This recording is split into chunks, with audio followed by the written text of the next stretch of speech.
Protesta qytetare kundër projektit në Zvërnec vijon të dominojë debatin publik dhe politik në vend, ndërsa reagimet nga përfaqësuesit e mazhorancës po shtohen nga dita në ditë. Pas deklaratave të përsëritura të kryeministrit Edi Rama dhe anëtarëve të kabinetit qeveritar, së fundmi në diskutim është përfshirë dhe kreu i grupit parlamentar të Partisë Socialiste, Tauland Balla.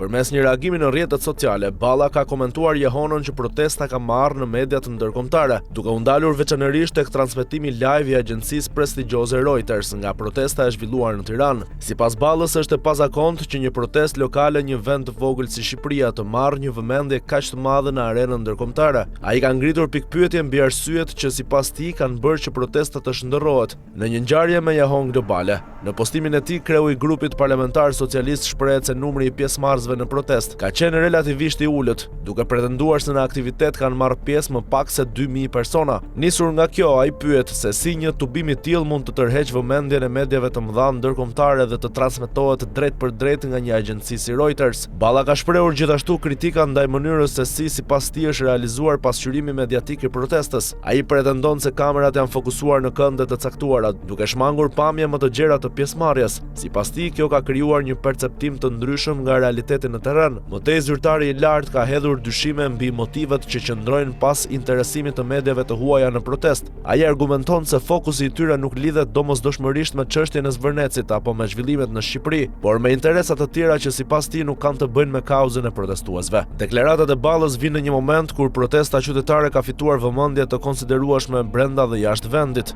duke nxitur debate të forta politike. Nga njëra anë, organizatorët e protestës e konsiderojnë interesimin ndërkombëtar si një tregues të rëndësisë së çështjes dhe shqetësimeve që ajo ngre. Nga ana tjetër, përfaqësues të mazhorancës vazhdojnë të vënë në pikpyetje për masat reale të protestës dhe mënyrën se si ajo po prezantohet në opinionin publik. Ndërkohë, debati mbetet i hapur, ndërsa reagimet politike dhe mediatike pritet të vijojnë edhe në ditët në vazhdim, duke mbajtur protestën dhe pasojat e saj në qendër të vëmendjes publike.